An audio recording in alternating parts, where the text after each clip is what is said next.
이 밤에 하나님께로 돌아갑시다. 하나님께로 돌아가는 이 시간이 되기를 주님의 이름으로 축원합니다. 그런데 우리가 하나님께로 어떻게 돌아갈 수 있을까요? 지금 여러분들이 예배당의 자리를 지키고 있고 기도의 자리를 지키고 있으며 적어도 이 시간에 여기 계시는 분들이라고 한다면 주일에도 또 어떤 이들은 새벽 시간에도 항상 이 자리를 지켰을 것이고 또 기도의 자리, 헌신의 자리를 지켰을 것인데 그런데 여호와께로 돌아오라라고 하는 하나님의 말씀은 우리를 당혹하게 하지 않습니까? 늘 주님 앞에 있었는데요. 우리가 말라기 3장 7절에 보면은 바벨론에서 돌아온 이후에도 도탄에 빠진 이스라엘 백성에게 주님께서는 이렇게 말씀하십니다. 내게로 돌아오라. 그리하면 나도 너희에게로 돌아가리라 하였더니 너희가 말하여 이르기를 우리가 어떻게 하여야 주님께 돌아갈 수 있습니까? 여러분, 하나님은 우리에게 돌아오라고 말씀하십니다.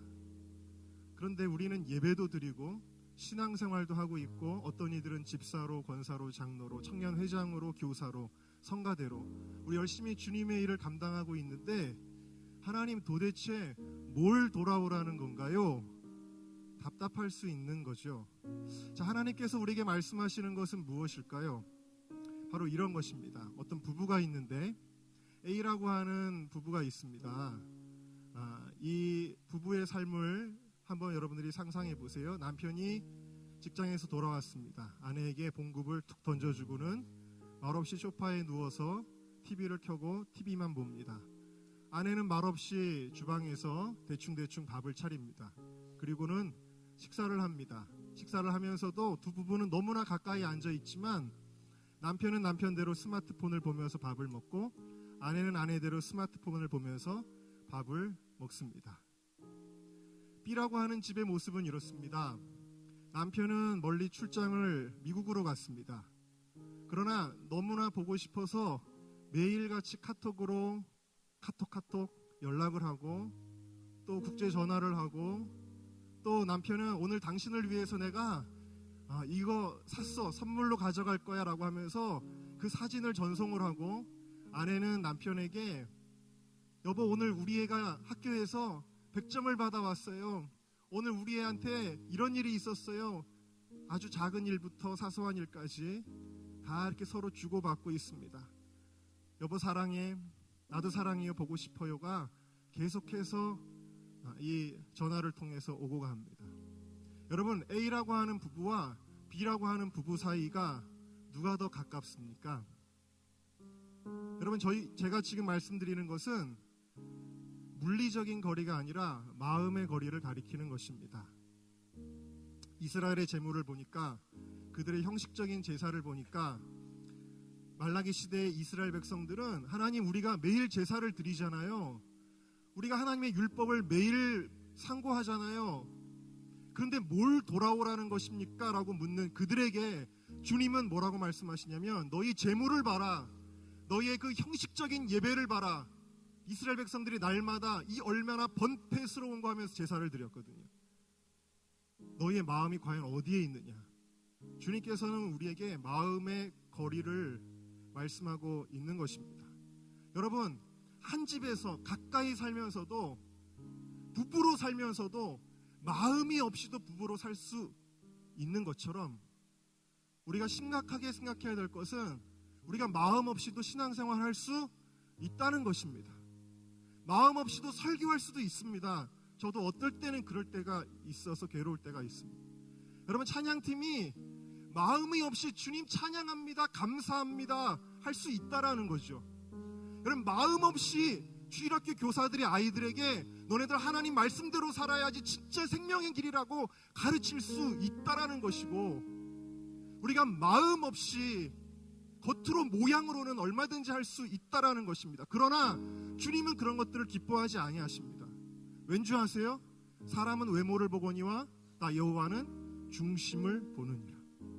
마음이 없는 선물 받는 것 주님 기뻐하지 아니하신다라는 것이죠. 차라리 주님께서는 뭐라고 말씀하셨냐면 너희가 내 단위에 헛되이 불사르지 않게 하기 위해서 누군가가 이 교회 문, 성전 문을 닫을 자가 있었으면 좋겠다라고 말씀을 하시는 거예요. 한국 교회가 위기라고 말하지만 정말 위기는 무엇입니까? 하나님이 문 닫으시면 그것이 위기죠. 사람이 문 닫는 것이 아닙니다. 대신 주님은 뭐라고 말씀하셨냐면 이 유대인들의 이 제사 내가 정말 지겹고 받기 싫은데 누군가 문을 닫았으면 좋겠는데 그러나 해 뜨는 데부터 해 지는 데까지 나의 이름이 이방인들 중에서 크게 될 것이다 라고 주님 말씀하세요. 무슨 얘기입니까? 이방인들의 예배에는 마음이 있었다라는 사실이죠. 여러분, 오늘 우리는 원크라이 나라와 민족을 위한 기도의 집회를 가지고 있습니다. 정말 우리에게 중요한 것이 무엇일까요? 어떤 예배의 컨디션일까요, 여러분? 예배의 환경일까요? 찬양팀의 음악적인 수준일까요? 저도 음악을 좋아하는 사람이고요. 한때는 그런 걸 굉장히 중요하게 여겼던 때가 있었습니다. 그리고 폼도 잡았던 때도 있었습니다. 음향과 조명일까요? 그렇다고 해서 제가 설교하는데 조명을 끄지는 마시고요. 음향, 조명 물론 멋있는 건 나쁜 것은 아닙니다만 혹은 많은 유명한 목사님들과 혹은 게스트들의 네임 밸류일까요? 누가 왔대? 오늘 원크라이에 누가 왔대? 하는 것일까? 아니면 얼마나 많은 사람들이 여기에 모여 있는가일까요? 원크라이 집회 몇 명 왔대? 몇 명 왔대? 에이, 얼마 안 모였네. 몇 명 왔대? 오우, 많이 모였네. 과연 이런 것이 하나님이 중요하게 여기시는 걸까요? 하나님이 정말 이 나라와 민족을 위해서 우리가 기도한다고 모여 있는 지금 이때에 정말 중요하게 여기시는 것은 무엇일까요? 하나님이 원하시는 것은 우리의 마음입니다. 왠지 아세요? 나라와 민족을 위한 집회도요, 나라와 민족을 위한 기도회도요, 마음 없이도 할 수 있기 때문입니다. 마음 없이도 나라와 민족을 위해 기도하자, 마음 없이도 나라와 민족을 위해서 기도합니다라고 할 수 있다라는 거예요. 정말 이상하시죠? 근데 할 수 있습니다. 그러나 그렇게 하는 것은 다 우리들의 만족에, 하나님 우리 나라와 민족을 기도해야 했습니다 하는 만족에 그치는 것이고요, 그것은 쇼고요, 그것은 이벤트에 지나지 않는 것입니다. 그러한 이벤트 가지고는, 그러한 형식을 가지고는, 그런 외면적인 모습을 가지고는 어떠한 역사도 일어나지 않는다. 왠지 아십니까? 역사는 하나님에게로부터 나오는 것이기 때문이에요. 인간의 방법과 외면과 형식을 가지고 어떤 하나님 나라 역사가 일어나는 법이 없다라는 것이죠. 여러분, 젊은 사람들이, 저는 오늘 이 다음 세대가 제 주제인지 모르고 그냥 일반적인 주제를 가지고 나왔습니다만, 젊은이들이요, 우리 믿음의 선배들, 어르신들을 좀 이렇게 비웃을 때가 있습니다. 언제냐면 나라와 민족을 위해 기도하자고 그래가지고 집회를 갔는데 순서가 많아요. 총회장님 나오셔서 축사해 주시겠습니다. 누구 나오셔서 격려사 해 주시겠습니다. 누구 나와서 성악가 누가 나와서 찬양으로 특성하시겠습니다. 순서가 많아요. 그러면 젊은이들이 조롱합니다. 저기 다 뭐야, 구태의연하게 형식이지. 그런데 여러분, 제가 가만히 보니까, 제가 청년 사역을 하고 있는데 청년들도 다를 게 없어요. 오늘날 청년들은 그럼 뭐에 관심이 있느냐? 화려함, 문화적인 수준, 모양새, 기술, 멀티미디어, 디자인, 이런 것에 집착하고 그런 것에 자부심을 갖고. 우리 집회 봤어? 음악적인 수준 봤어? 음악하는 사람들, 우리 찬양팀이 그랬다는 건 아니에요? 음악이 마음에 안 들어요. 이 상태로는 못합니다. 여러분, 요즘 청년들 찬양팀 세우는데 큰 집회는요, 만약 여기 전자드럼 갖다 놓잖아요, 드러머가 안 한답니다. 리얼 드럼으로 마이킹을 잘 해줘야 됩니다. 못지 않다라는 거예요. 엔지니어가요, 음향 좀 이렇게 저기 그런 엔지니어가 아니라는 뜻입니다. 어떤 데 가보면 그런 경우가 많더라고요. 오늘날 젊은이들도 마찬가지예요. 정말 하나님을 향해서 주님의 얼굴을 구하는 데 관심이 있지 아니하고 외면적인 것, 형식적인 것에 우리의 마음이, 여러분, 이것이 다 틀렸다는 게 아니에요. 우리가 최선을 다해서 아름답게 멋있게 주님께 올려드리는 것은 당연한 일입니다. 그러나 여러분, 제가 느끼는 게 있어요. 화려한데 화려함에 우리의 마음이 빼앗긴다면 그것은 조심해야 된다. 그래서 주님께서는 이스라엘 백성에게 회개를 촉구하실 때 무슨 옷을 입게 하셨습니까? 가장 초라하고 가장 죽음을 상징하는 베옷을 입게 하셨고, 그 베옷을 입은 걸로만 만족하지 아니하시고 베옷을 찢으라고 말씀하세요. 이 이스라엘 백성들이 하나님의 명령에 순종하여 베옷을 찢는데, 이것도 나중에 어떻게 되냐면 퍼포먼스가 돼버려요. 베옷을 찢는 것도 퍼포먼스가 되니까 주님은 요엘서에서 뭐라고 말씀하세요? 너희 베옷 찢는 거 그거 그만해. 그리고 너희는 옷을 찢지 말고 너희의 무엇을 찢어요? 마음을 찢어라. 너희는 옷을 찢지 말고 마음을 찢고 너희 하나님 여호와께로 돌아올지니라. 주님께로 돌아간다라는 것은 우리가 물리적인 거리에 있다라는 것이 아니라 우리의 마음이 주님께로 가는 것입니다. 우리는 민족을 위해 기도했던 한 사람 아브라함을 기억할 수 있습니다. 여러분, 아브라함은 하나님의 특별한 경험을 주십니다. 그 독자 이삭을 모리아산에 제물로 바치라는 거예요. 우리는 흔히 생각하기를 이 아브라함은 믿음의 테스트를 받았다, 그래서 정말 아들을 바칠 정도로 믿음이 좋아서 하나님께 합격을 했고 그래서 축복의 근원의 기름 부으심을 받았다라고만 알고 있지만, 여기서 정말 중요한 포인트가 있습니다. 하나님이 이삭을 바치라고 하신 포인트가 있습니다. 그게 뭐냐면 아들을 죽이는 아버지의 마음이 어떤 건지 아니? 아브라함은 예수님을 예표할 사람이고 복음의 시작이 될 사람. 그 아들 이삭을 데리고 3일 길을 모리아산을 향해 갈 때 아브라함의 마음이 어떠했겠습니까? 내가 이 아들을 죽여야 된다. 내가 100세에 낳은 이 아들, 깨물어도 아깝지 않은, 얼굴을 볼을 비비며 늘 사랑해 우리 아들 했던 그 아들을 내 손으로 죽여야 된다. 그 마음을 경험한 것입니다. 주님께서는 아브라함에게 마음을 알게 하셨어요.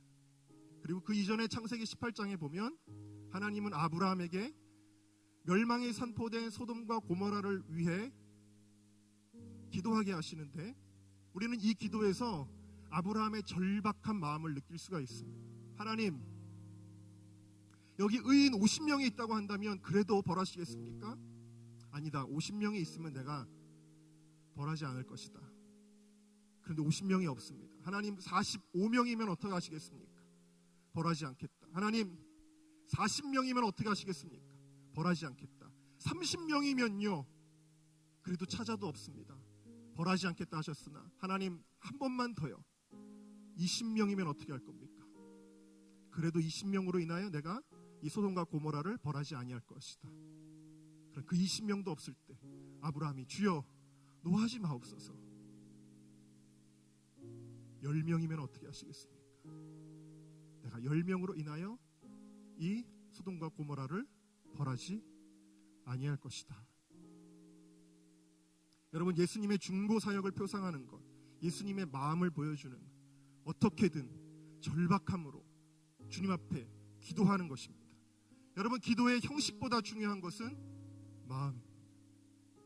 믿음의 사람들에게 그런 마음이 다 있었어요. 느헤미야가 예루살렘이 소화된 이야기를 듣고 수일 동안 슬퍼하며 울었다. 아닥사스다 왕이 그의 얼굴을 볼 때 너 무슨 걱정이 있니? 라고 말할 정도였다. 에스더가 내가 죽으면 죽으리이다 하는 절박함으로 나아갔다. 예레미야가 내가 마음이 불붙는 것 같고 골수에 사무치는 것 같습니다라는 눈물의 선지자로 불렸던 예레미야. 사도 바울은 뭐라고 고백합니까? 내 마음에 큰 고통과 커다란 근심이 있는데 내 동족을 위하여 내가 그리스도에게서 끊어질지라도 내가 원하는 바로다. 여러분, 왜 마음이 중요할까요? 우리 하나님은 인격적인 분이시기 때문입니다. 우리가 간절히 원할 때 응답하시는 분이시다. 너희는 내게 부르짖으며 내게 와서 기도하면 내가 너희를 들으리라. 너희가 나를 전심으로 찾고 찾으면 내가 너희를 만나리라. 저는 2010년부터 홀리위크 사역을 하고 있습니다. 일주일 동안 가을에 대한민국의 예배를 회복하는 그 사역을 하고 있는데, 재작년의 일이었습니다. 처음 이 홀리위크의 사역에 뛰어들 때는 제 심장이 뛰는 것 같았습니다. 그리고 매년 사역이 확장될 때마다 새로운 믿음에 도전을 할 때마다 제 마음은 너무나 뜨거웠습니다. 그런데 재작년에 이 일을 시작할 때 정말 바쁘고 정말 많은 일들을 감당하고는 있었지만 제 마음에 감흥이 없었어요. 오히려 제 마음에 주님을 향한 뜨거운 마음보다는 수 없는 죄성이 제 안에서 막 일어나고 있는 거예요. 그것처럼 괴롭고 답답한 게 없죠. 그럼에도 불구하고 외면적으로는 저는 열심히 일했습니다. 서울에서 부산으로, 광주로, 대구로, 대전으로 전국을 다니면서 일주일 동안의 예배를 위해서 열심히 준비하느라고 바빴습니다. 저를 보는 모든 분들은 칭찬합니다. 최상일 목사 너무 훌륭하다. 저렇게 믿음으로 헌신하니 훌륭하다. 그러나 여러분, 저는 마음이 없이 사역을 하고 있었습니다. 그런데 저에게 큰 일이 일어났는데,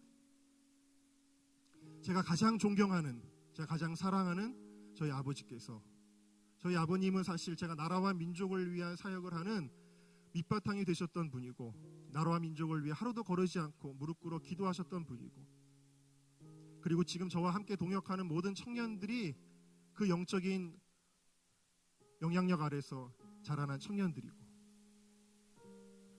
정말 그 아버님이 쓰러지셨을 때 모든 기초가 다 무너지는 것 같은 그러한 마음이 들었었습니다. 그런데 아이러니컬하게도 그 충격적인 사건 앞에서 무엇이 달라졌냐면, 감흥이 없던 제 마음속에 하나님을 찾는 마음이 어쩔 수 없이 일어나게 되었어요. 생명력을 잃어버렸던 저의 기도가 다시 뜨거워지기 시작했습니다. 저뿐만 아니라 우리 청년들의 기도가 뜨거워지기 시작했습니다. 물론 아버님 목사님을 살려달라는 기도였습니다. 이것을 위해서 저희 삼형제가 다 목회자인데 저희 삼형제 교회의 모든 성도님들의 기도까지 깨어나기 시작했습니다.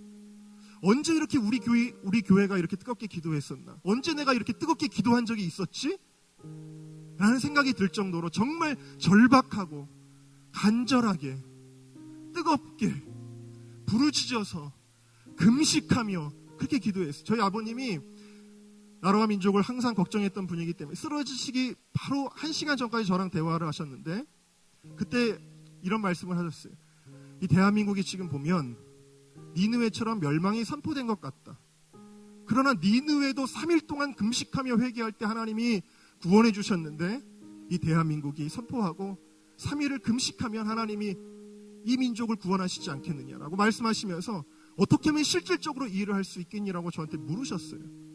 그것이 생각이 나요. 저는 금식을 안 좋아해요. 하루 금식하는 것도 너무 힘이 들지만 그 절박한 순간에는 생각할 겨를이 없어요. 무조건 금식을 합니다. 3일을 했는지 며칠을 했는지 모르게 그냥 후딱 지나가 버리는 거예요. 밤을 새워서 기도합니다. 기도요? 중얼중얼하는 기도가 어찌 나옵니까? 목이 찢어지도록 기도합니다. 창자가 끊어지도록 기도합니다. 아버지가 중환자실에 계시는데 중환자실 밤에는 갈 수가 없잖아요. 들어갈 수가 없잖아요. 매일 밤마다 저희 아버님이 중환자실이 병원에 4층에 중앙대병원 4층에 있었는데 그 4층 건너편에 주차장이 있었습니다. 주차장이 있었는데 그 주차장 꼭대기에 올라갑니다. 그럼 맞은편에 아버님이 누워 계시는 그 중환자실이 보여요. 그리고 그걸 향해서 손을 들고 기도합니다. 매일 밤마다 그렇게 간절히 기도하며 하나님의 응답을 구하였는데 하나님께서 응답하셨어요. 이 아버지가 살 것이다. 이 아버지가 건강하게 될 것이다. 그런 응답을 기대했는데 하나님의 응답은 참으로도 어처구니 없고 충격적인 것이었습니다. 그것은 뭐였냐면 생사의 아버지를 위해 기도하는 자식의 심정으로 이 나라와 민족을 위하여 기도하라 라는 것이었습니다.